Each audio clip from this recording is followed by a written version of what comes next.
Great Britain, Great Britain, revered around the world as one of history's greatest civilizations, great achievements,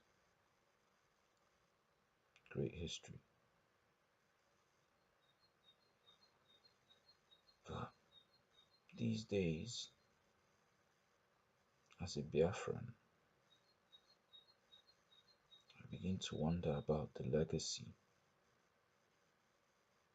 How great has the legacy of Britain been?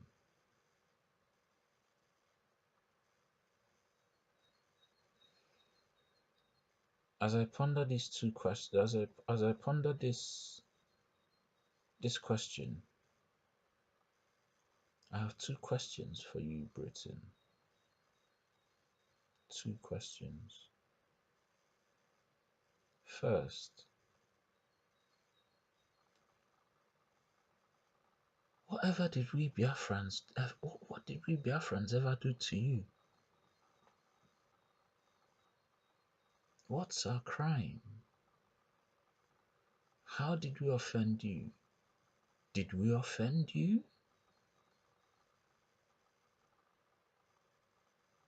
I mean, I, I, I really like to know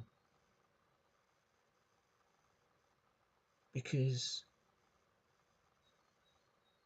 for 200 years,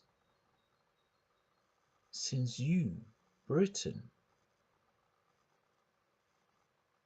started relating with my people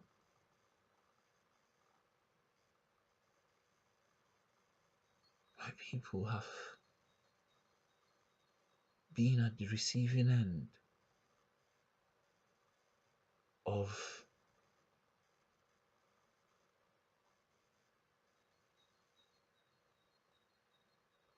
injustice, un- unfairness, and inequity. What did we ever do to you? Did we even do something to you? Because I don't know. I've been looking through history to try and find something that my people could have done to you for us to deserve the treatment we get from you. For 200 years, I've been looking through history.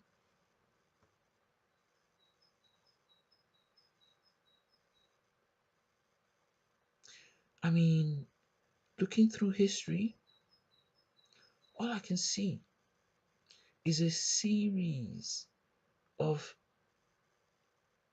human rights abuses, atrocities, and crimes against humanity by you, Britain, against my people,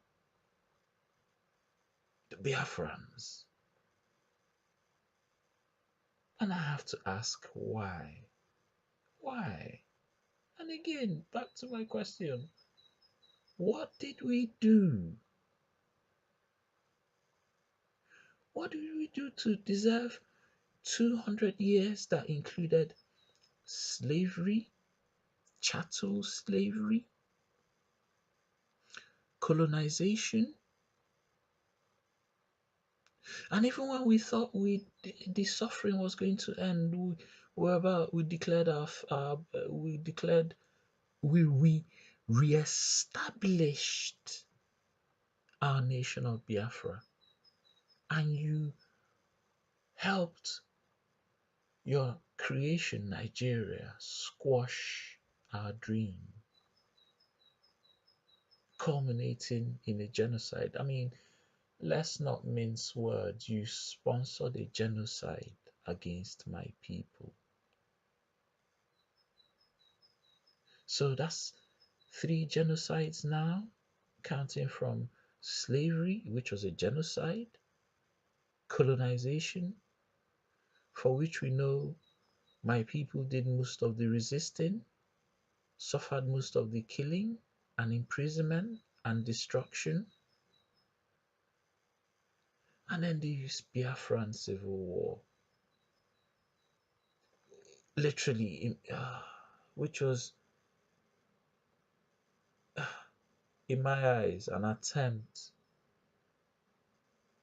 to wipe my people out. Britain, why? What did we do? I mean, I don't even know how I can ask the question to even fully understand it myself. Did we do something? Did what? And if we did, what is it? What did we do? And have we not paid enough? 200 years of atrocities and counting, because it didn't even end with the Biafran War.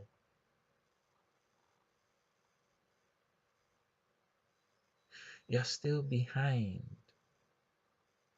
the atrocities going on against my people today. We want to secede and determine our own futures from away from Nigeria. And when you come out and make statements like you're in support of Nigeria's unity, that it's indivisible, you're not helping us. You're still making things difficult for us. Why?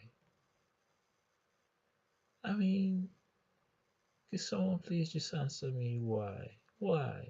What did we do? We just want to be free. I mean, you wanted to be free of the euro? No one had a problem with that. We didn't have a problem with that. Now we want to be free. Why do you still have a problem with us? Why do you have a problem with that?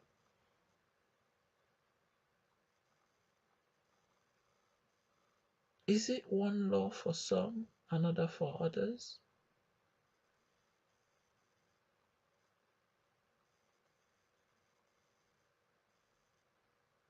And then this brings me to my second question for you, Britain.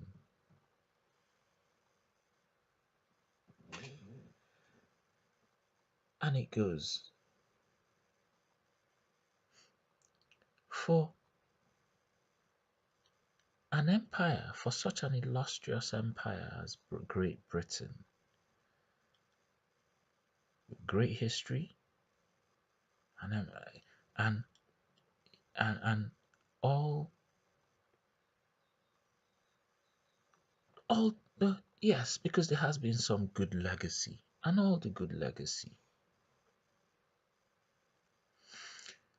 it still boggles my mind why such an illustrious empire or civilization as yourself keeps rolling around in bed with the worst civilization in human history, that of the Fulani caliphate. I don't get it. I don't get it. It doesn't make sense to me. I know oil is involved, but it still doesn't make sense to me. Yeah, one of the most illustrious civilizations in history. The Fulani Caliphate is not just one of the worst, but the worst in history. Why do you keep rolling around in bed with them, colluding with them for 200 years against my people? I mean, to me, when I try and think about it, it's like it's like it's like catching and and it's like catching an Etonian, someone out of Eton College in a crack den with a crack whore,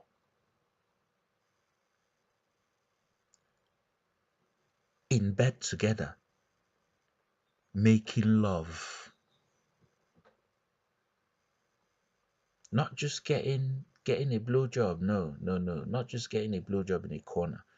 It's like catching someone out of Eton College fully in bed, making love to a crack whore in a crack den. Why? I mean, it's not an insult, but it's true. Why do you guys keep rolling with the worst empire in history? I mean, do you want me to demonstrate to you? I mean, you should know this. If you don't, maybe I should demonstrate to you why the Fulani is the worst empire in history. Now, I said you are one of the most illustrious empires with history and legacy. And this is because half the world speaks English. That's one legacy you've left. Even if you're gone tomorrow, half the world is tending towards, you know, English being, well, English is the world language. So you've left us that legacy. The industrial age, you kicked off another great legacy. We all know what you did for the Second World War, another great legacy.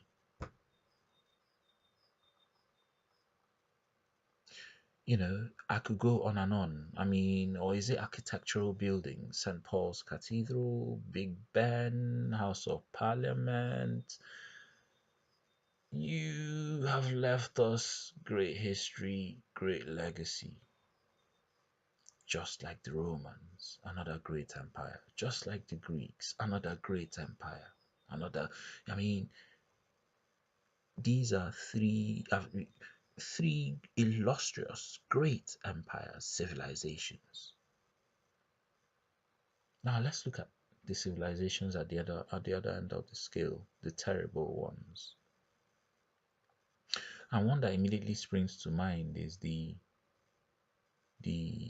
Khanate and Genghis Khan and his crew. A largely semi-literate empire. I mean, they didn't really build nothing that we remember today. They didn't leave us any great scientific discoveries, any great literary works, any great master art pieces. They didn't leave us anything like that. No great buildings.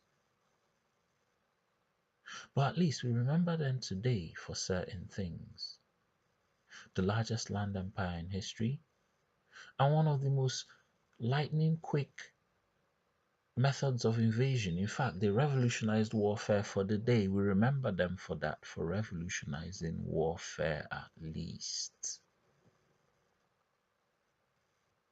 Not saying war is a great thing, but I mean, in 200,000 years, we've come to realize war is animal nature. But even the Khanate is remembered for something today.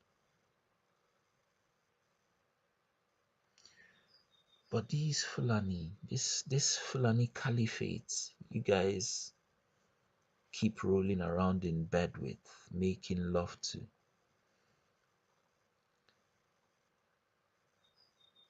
If they died out tomorrow in their own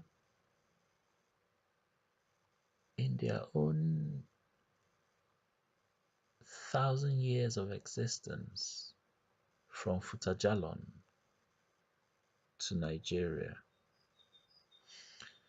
they will be they will not be remembered for any great scientific discoveries, philosophical works, creation of art, music, sports, great buildings. great monuments. I don't, in fact, the only thing the Fulani will be remembered for is land grabbing,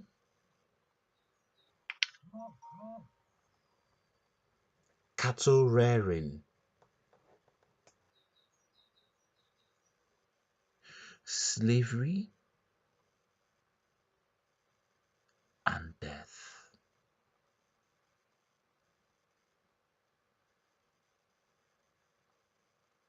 Their whole history. I didn't make their history up.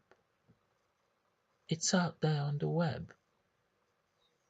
I'm sure you've read it for yourself.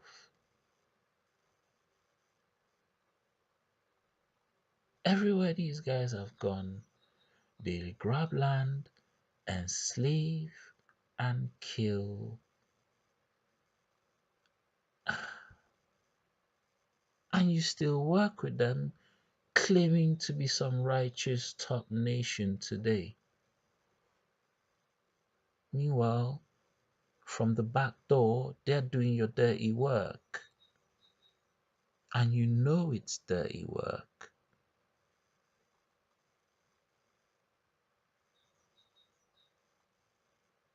Britain, why? Why? What have my people done to you? And why do you keep rolling around with the worst civilization in history to connive and work against my people? Those are the two questions that, please, someone, please answer me. No disrespect to the British public, but there's an injustice being done in your name. And as far as I see it,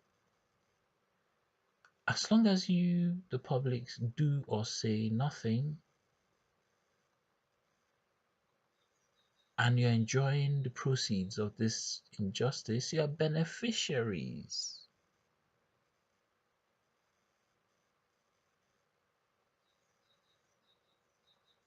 Burying your head in the sand and saying, it doesn't concern me, it's not enough. There's people suffering in your name. There's people suffering in your name so that you can have a cushy life. But these people don't need to suffer. And you just sitting back doing nothing is not enough. Remember what led to the Second World War? It was because the good people sat back and did nothing.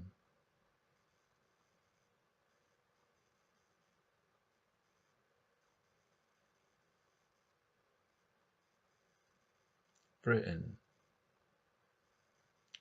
please ask yourself, what did the Biafrans do to us? Please, what did the Biafrans ever do to us? I don't even really care if you guys keep rolling around in bed with the Fulani caliphate. That's up to you.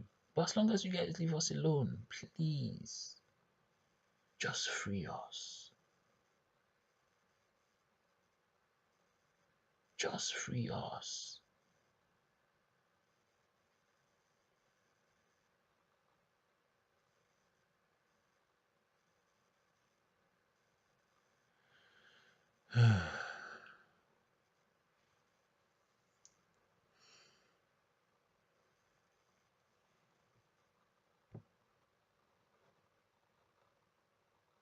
Great Britain.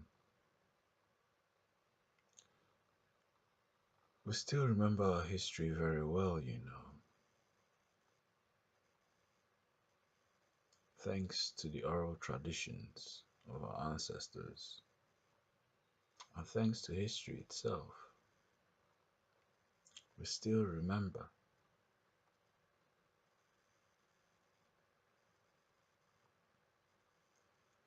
We remember how you connived with the Fulani to sell our people into slavery. We remember how you dehumanized us during this process. We remember how you you destroyed our culture and all the structures of our society and imposed your religion,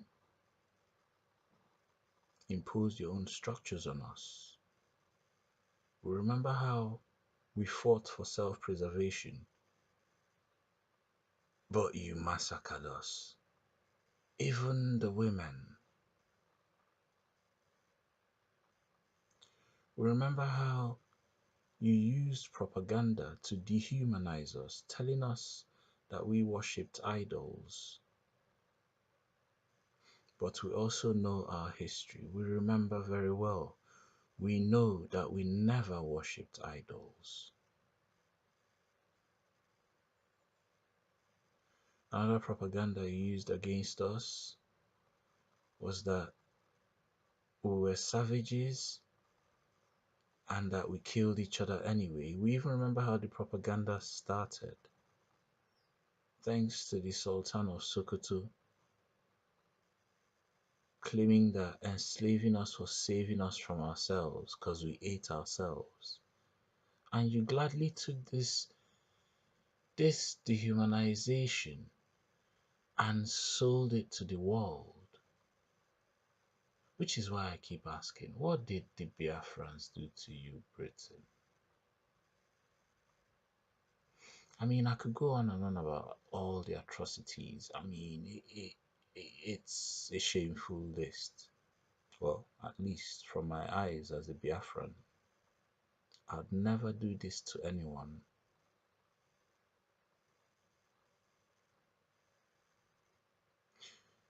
We know the history. We know how you discovered oil on our lands, kept hush, and didn't declare it to us for 50 years. And then finally, when you declared it, it was to use as a tool to keep us further enslaved. You were sucking our oil for 50 years, only declaring it when the North wanted to secede and you realized you could use the North to control us and got them back in, and the war started. You caused that war, Britain. You caused the Biafran war. And then you supplied the North. You sponsored their genocide.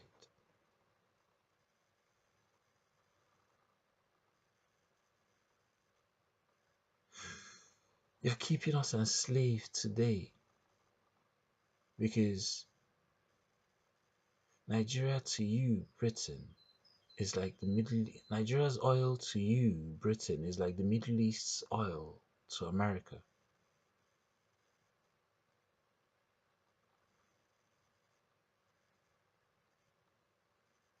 We're just there for you to use like I don't Britain. Look,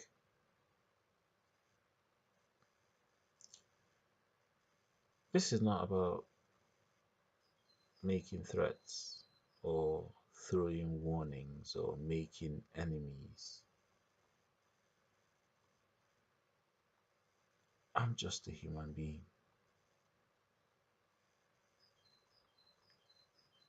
And I have every right to life. I have every right to protest for life.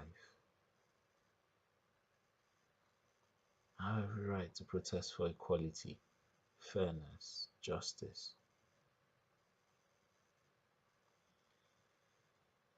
Since you came to our lands 200 years ago, Britain, we've known no peace.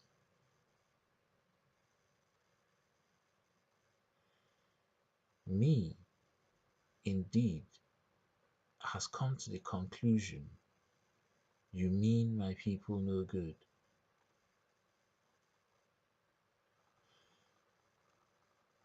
I don't know what else you need to do to us apart from open violence, or clear, just come out and just start killing us now.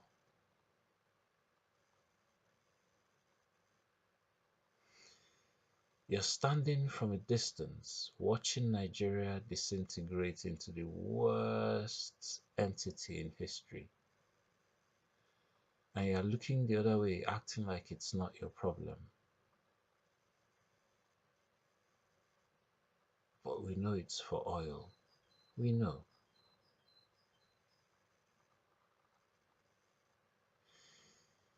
Nigeria is hurtling over a cliff,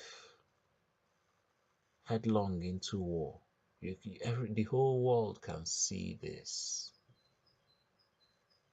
Everybody can see this.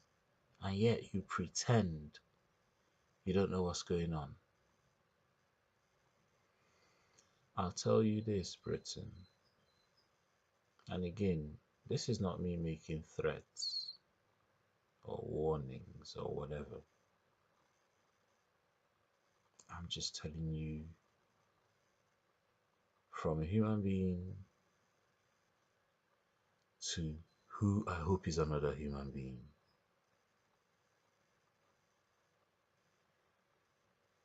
If another war breaks out in Nigeria, it will be very hard for me to sit and watch it on TV, watch what we all know is going to be the worst genocide in history on TV, especially knowing it's my people,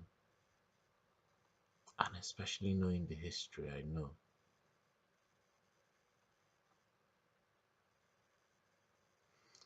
And I'm sure this feeling is not held by only me. I think many people struggle with it, to watch their own people being killed in a genocide, and all they can do is sit back and watch it on TV. I know some people will get up and go. We all saw what happened in Syria. A lot of people left Britain to go fight for their fatherland, well, for, where they came from, or their indigenous land. Nigeria will be no different.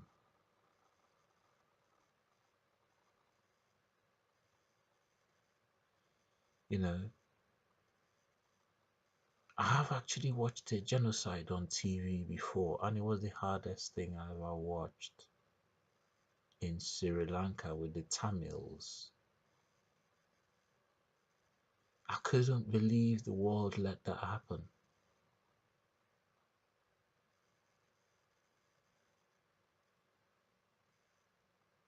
I couldn't believe that.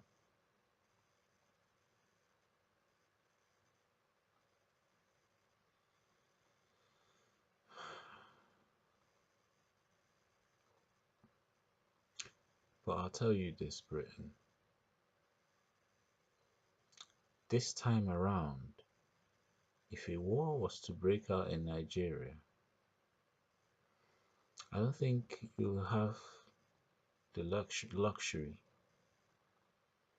of standing far away and just watching it happen.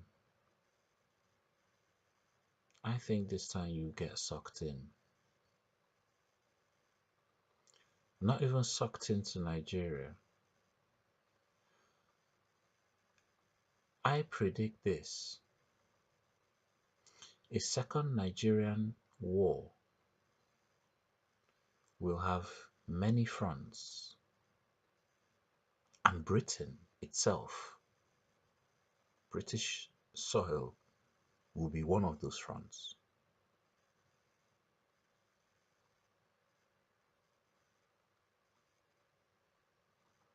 Britain will get dragged in. It It will not be like the first one, the first war. The world has changed.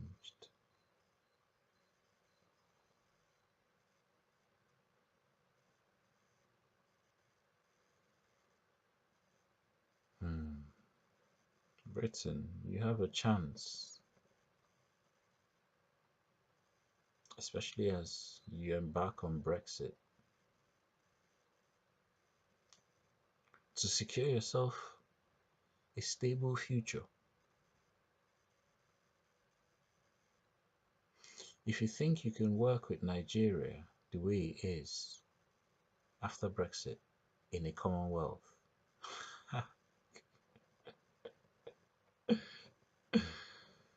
remember the saying, you're only as strong as your weakest part. Uh, I'm telling you, in 50 years, you and the Commonwealth will be the laughing stock of the world.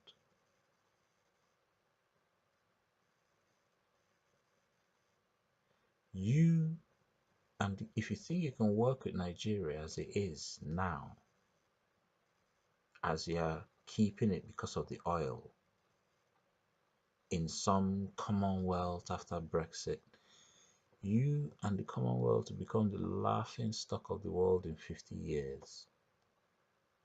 You're only as strong as your weakest part, right? Or your weakest point, right? You have a chance, Britain, to secure a stable future for yourself and the Commonwealth, a progressive future. Don't let greed smear your history.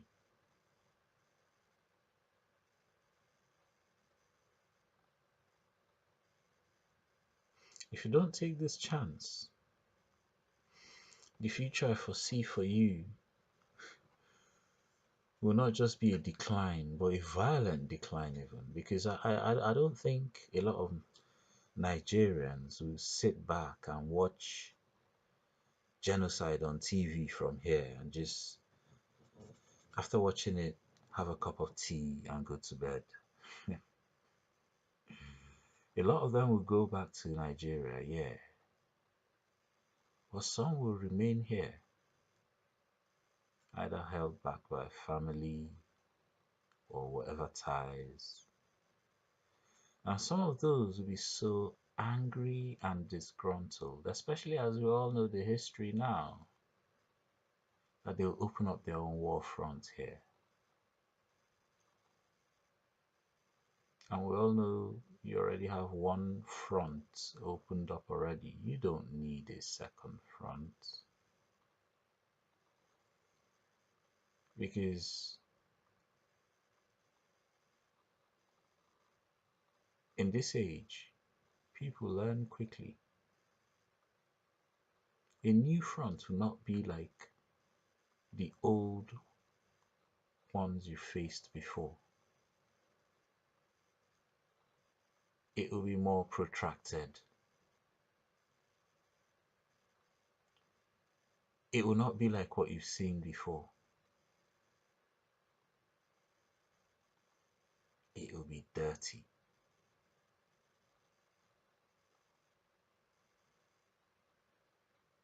Britain, Britain, we know everything. Step in and stop the chaos in Nigeria now,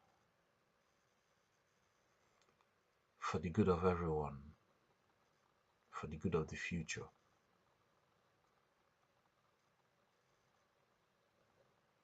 A word is enough for the wise.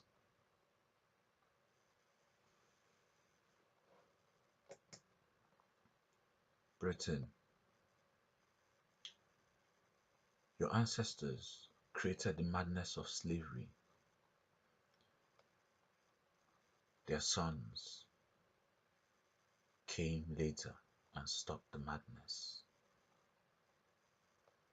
They in turn created the madness of colonialism. Their sons came later and stopped that madness.